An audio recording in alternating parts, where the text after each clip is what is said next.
बहुत समय पहले की बात है। महात्मा बुद्ध एक गांव से होकर गुजर रहे थे। उस गांव में एक तालाब था। महात्मा बुद्ध और उनके सभी शिष्य तालाब के पास आकर रुक गए। तभी वहां एक लड़का अपनी माँ के साथ पानी भरने आया। उस लड़के की नजर महात्मा बुद्ध पर पड़ी। वह महात्मा बुद्ध को पहले से ही जानता था। वह जानता था कि महात्मा बुद्ध बहुत ज्ञानी हैं और वे सभी के प्रश्नों का उत्तर देते हैं, सभी के समस्याओं का समाधान भी बताते हैं। वह उनके पास गया और बोला, मैं बहुत बड़ा कुछ करना चाहता हूँ, लेकिन जब मैं कुछ करने का प्रयास करता हूँ तो मैं उस कार्य को पूरा नहीं कर पाता हूँ। मुझे समझ नहीं आता है कि मैं कहाँ गलती कर रहा हूँ। इसलिए मैं आपसे यह प्रश्न पूछना चाहता हूँ कि लक्ष्य को प्राप्त करते समय ऐसी कौन सी कठिनाइयों का सामना करना पड़ता है जिसको पार करने के बाद ही कोई व्यक्ति सफल हो सकता है। महात्मा बुद्ध उस लड़के की ओर मुस्कुराते हुए देखकर बोले, जब तक तुम अपने लक्ष्य की ओर कदम नहीं बढ़ाते हो, तब तक सफलता से जुड़ा हर प्रश्न, हर उत्तर अधूरा है। महात्मा बुद्ध ने इस उपदेश को समाप्त कर अपने सभी शिष्यों के साथ आगे की यात्रा जारी रखी। उस लड़के ने भी अपनी माँ के साथ घर लौटने का निर्णय किया और घर वापस आ गया। अगले दिन जब वह लड़का अपनी माँ के साथ वापस तालाब पर पानी भरने आया तो उसने देखा कि कल तालाब में जो कमल की केवल कलियां थीं, वे आज पूरी तरह से खिल चुकी थीं। उसकी माँ को इस पर यकीन नहीं हो रहा था। उसने अपनी माँ से कहा, बेमौसम इतने सारे फूल का एक साथ खिलना, ऐसी घटना तो मैंने आज तक नहीं देखी। ये सब महात्मा बुद्ध के यहाँ आने के कारण हुआ है, अर्थात ये उनका ही प्रभाव है। उस समय वह लड़का सोचने में खो गया। उसने तुरंत ही तालाब से एक कमल का फूल तोड़ा और मन में यह सोचना शुरू किया कि यदि तालाब की यह खूबसूरती महात्मा बुद्ध के प्रभाव के कारण है, तो मुझे महात्मा बुद्ध से जरूर मिलना चाहिए। शायद वह मुझे कुछ सीखने के लिए संकेत देना चाह रहे हैं। सोचते सोचते उसने तय कर लिया कि वह महात्मा बुद्ध से जरूर मिलेगा। और महात्मा बुद्ध की वो आवाज मन में गूंज रही थी, तुम लक्ष्य की ओर कदम नहीं बढ़ाओगे तब तक सफलता से जुड़ा हर प्रश्न, हर उत्तर अधूरा है। तब उस लड़के ने कमल का फूल एक मटके में रख लिया और उसने यह निश्चय किया कि वह महात्मा बुद्ध से मिलकर ही रहेगा। उसके मन में जो भी प्रश्न थे, उनके उत्तर जानने का उसने निश्चय किया। उस लड़के ने तुरंत ही अपनी माँ से कहा, मैं महात्मा बुद्ध से मिलने जा रहा हूँ। वे बहुत आगे तक नहीं गए होंगे। अगर मैं जल्दी जल्दी चलूं तो एक दिन में ही मैं उन तक पहुंच जाऊंगा और एक दो दिन में मिलकर घर वापस आ जाऊंगा। उसकी माँ ने उसे बहुत समझाने की कोशिश की, लेकिन वह लड़का नहीं माना और तुरंत ही सफर की तरफ निकल पड़ा। वह मार्ग पर बहुत ही तेजी से चल रहा था। बहुत कम समय में ही उसने अपने गांव को पार कर लिया।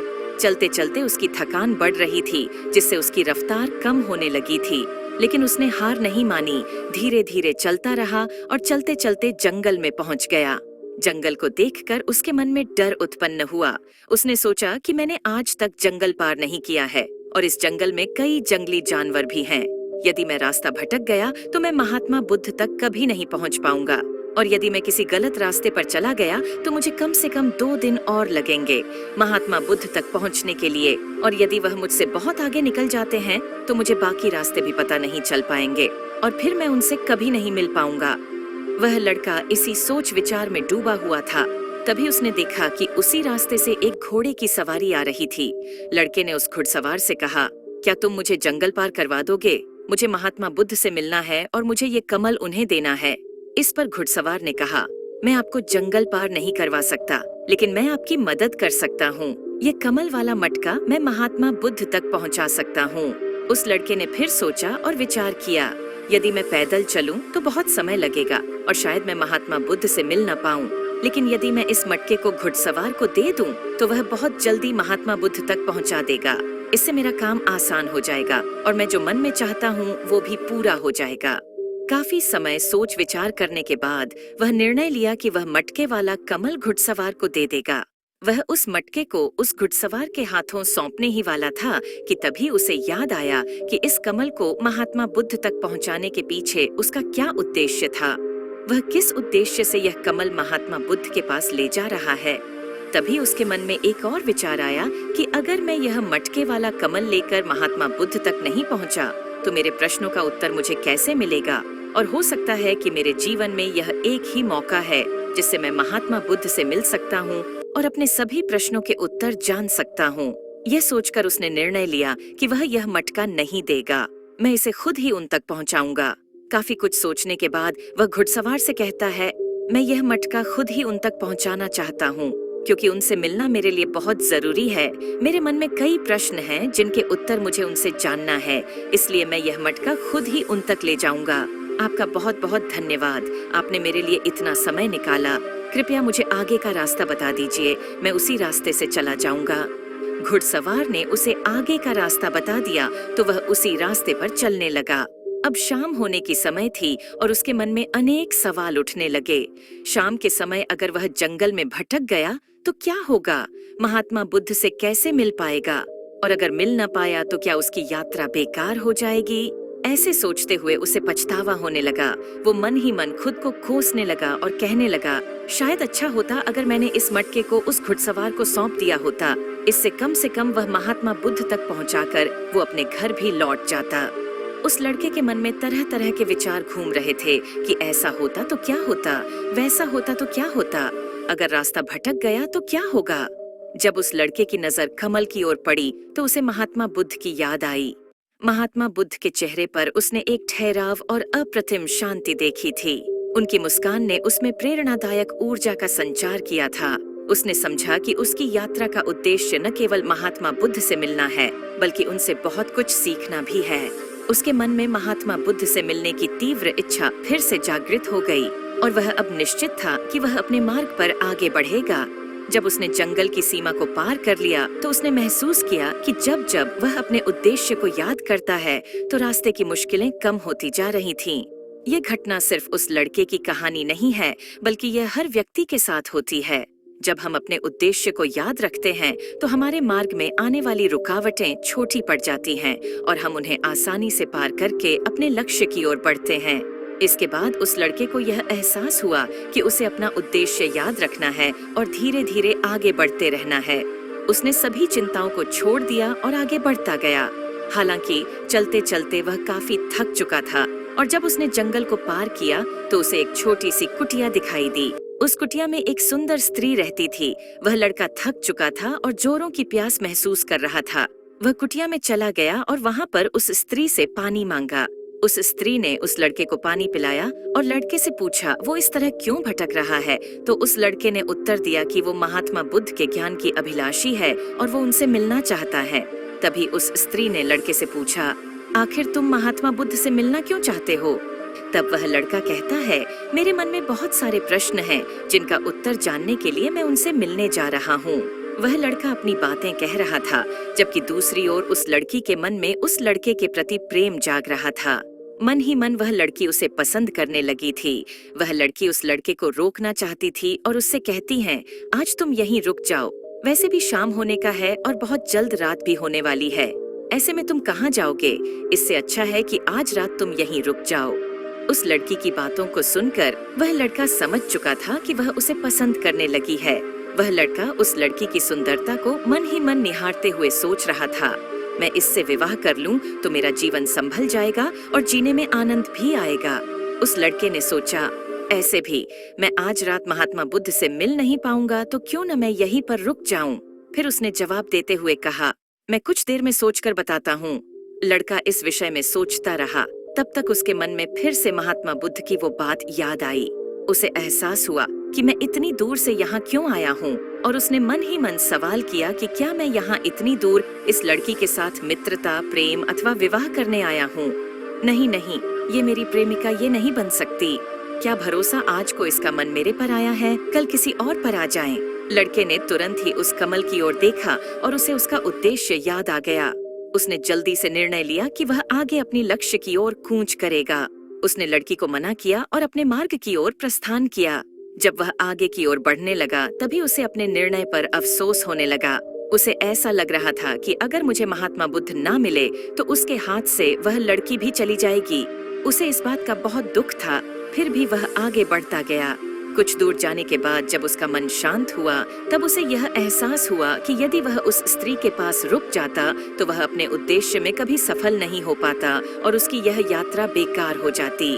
उसको तब एक और बात का स्मरण हुआ कि कोई भी वस्तु या व्यक्ति जो हमें अपने उद्देश्य से भटकाने का प्रयास करे, उससे तुरंत ही दूरी बना लेनी चाहिए और हमें अपना उद्देश्य याद रखना चाहिए।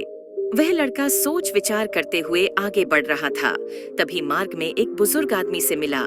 उसने बुजुर्ग से पूछा, बाबा, क्या आपने इस मार्ग से महात्मा बुद्ध को जाते हुए देखा है?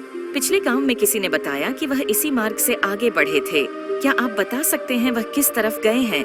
उस बुजुर्ग व्यक्ति ने उस लड़के से कहा, तुम्हें कोई गलत फहमी हुई है। इधर से कोई भी ऋषि मुनि नहीं गए हैं। हो सकता है कोई और मोड़ हो जिस पर तुमने ध्यान नहीं दिया हो और उस रास्ते से वे मुनि चले गए हों। यह सुनकर वह लड़का घबरा गया। अभी कुछ ही घंटे पहले ही उसने उस बस्ती को पार किया था। अगर वह वापस गया तो काफी समय लग जाएगा और अंधेरा भी होने को है। उसके रहने के लिए कोई जगह भी नहीं है और ना ही उसके पास कुछ खाने के लिए बचा है। इससे उसकी पूरी यात्रा बेकार हो जाएगी।